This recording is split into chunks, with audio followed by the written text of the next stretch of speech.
I would like to begin by asking you this little question, which you can just answer in your heart. What is the one thing that really matters in life? The one thing that you need for your soul that will last forever?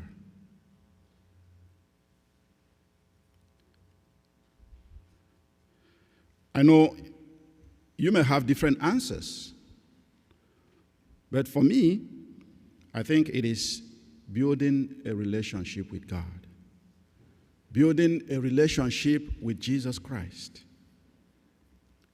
And in today's gospel, we heard the story of Jesus visiting his friends, Mary and Martha. To show her love and hospitality and care, Martha went straight to prepare some food for Jesus, while Mary sat at the feet of Jesus, listening to him. Martha got upset at a point, and she went and asked Jesus why her sister Mary left her to be serving alone. And we heard the reply of Jesus.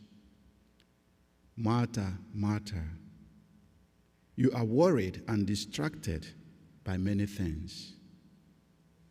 There is need for only one thing. Mary has chosen the better part, which will not be taken away from her. What is the better part chosen by Mary? It was sitting at the feet of Jesus, listening to him and praying.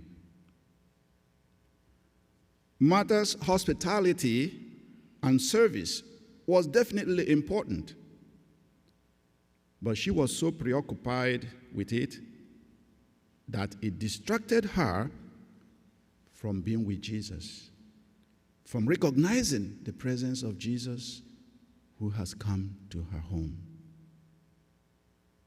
You know, sometimes we get so preoccupied in doing things that we lose sight of Jesus who comes to be with us. Jesus who longs to have a relationship with us that is so close and intimate. We are so distracted that we neglect the better part, which is being with Jesus in prayer and in listening to his word. Why is this the better part? Or why is it the most important? Because every other thing we preoccupy ourselves doing in this world, one day will pass away. But only one thing will last forever: the relationship and the friendship we have with Jesus. Establishing such intimate relationship with Jesus and listening to his words brings inner peace and joy that no one can take away from us.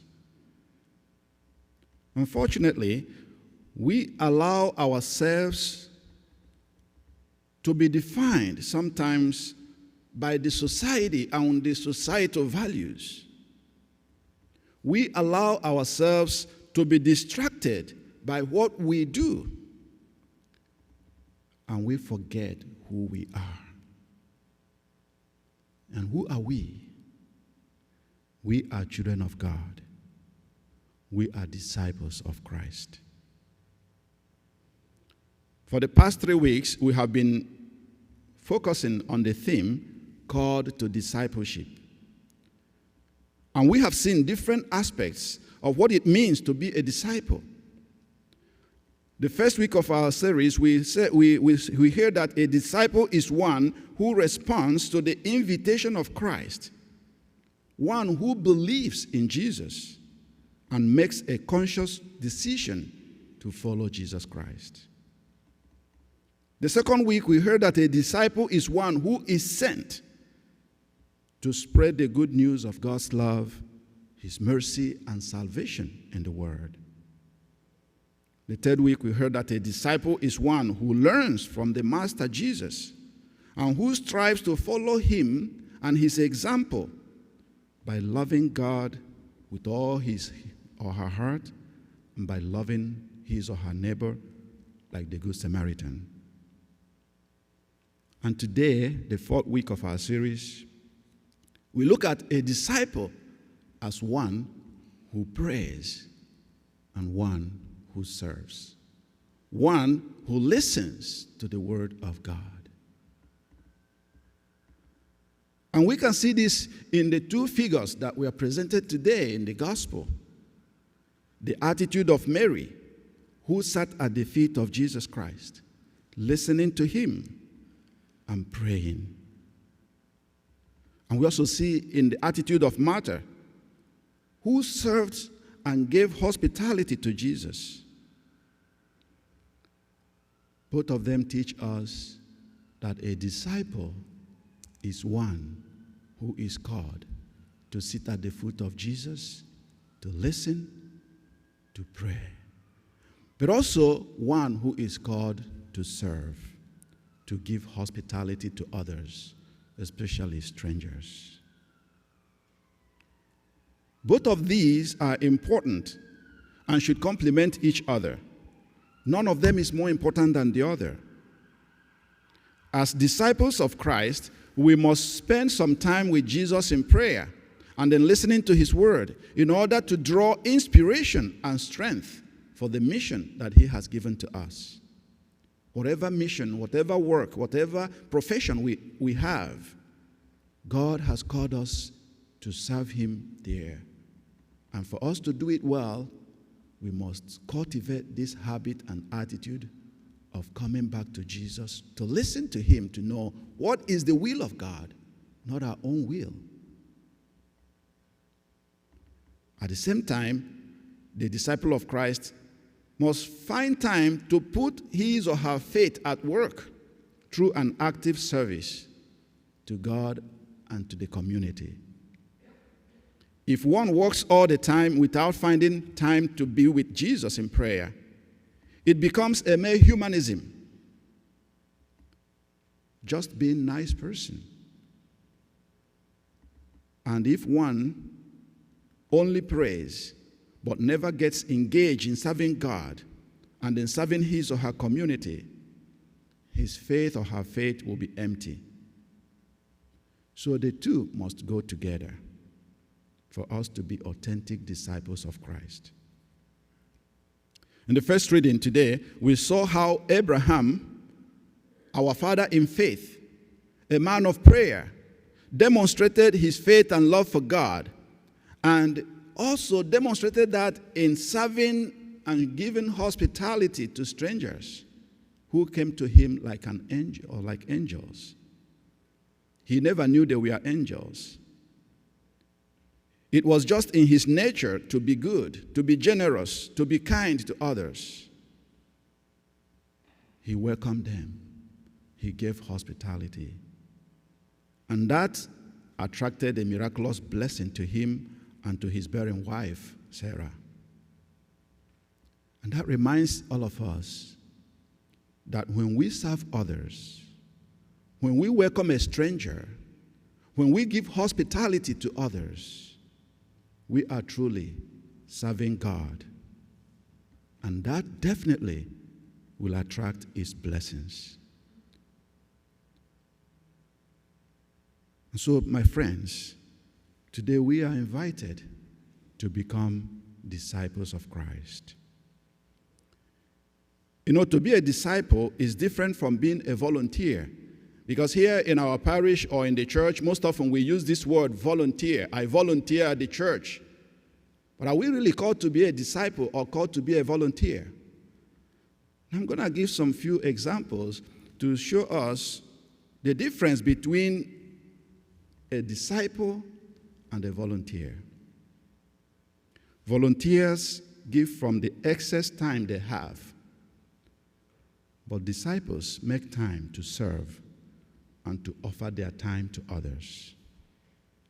Volunteers often commit to an organization or ideal, but disciples commit their lives to a person, and that person is Jesus Christ. Volunteers may operate only out of their natural gifts, what they are good at. But disciples actively cooperate with God's supernatural grace. They don't rely only on their strength. They know they are weak, but they also trust in God's power to use them as instruments to reach out to those who are in need.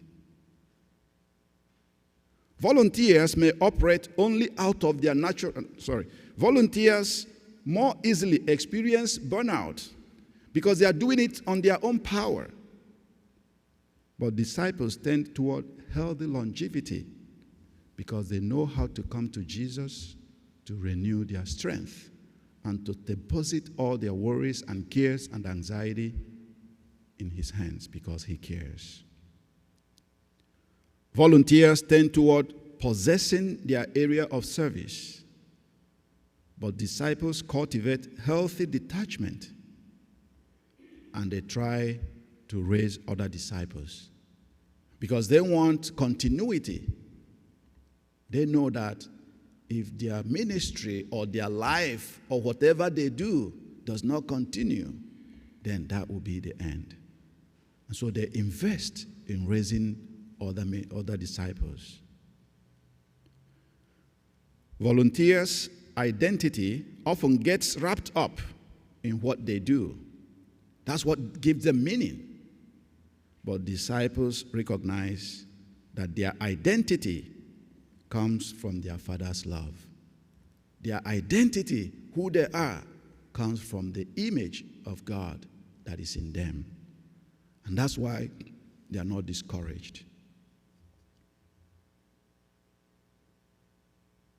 Our vision and our prayer and desire at Christ the King Parish is that we all become authentic disciples of Jesus Christ who prays, who find time to listen to his word, and who go out to serve, to put those things in action.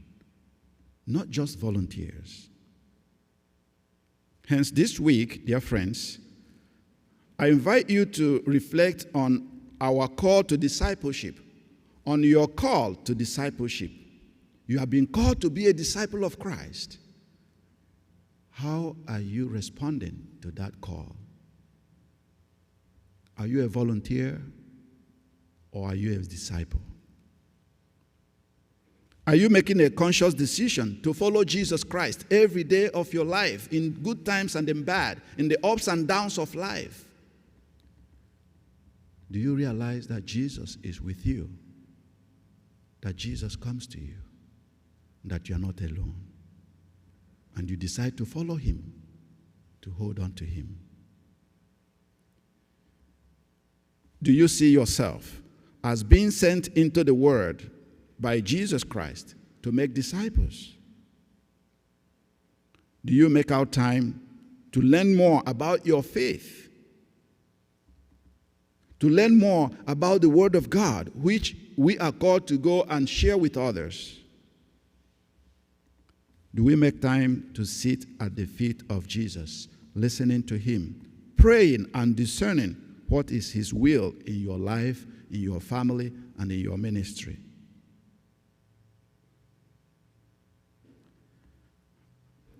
I pray that we may learn that only one thing matters in life. Only one thing. And may we strive to strike a balance between the life of prayer and service we live, so that we may not be distracted from choosing the better part, which is being with Christ and listening to his word. Because in the end, only one thing will last: the relationship we have with Jesus.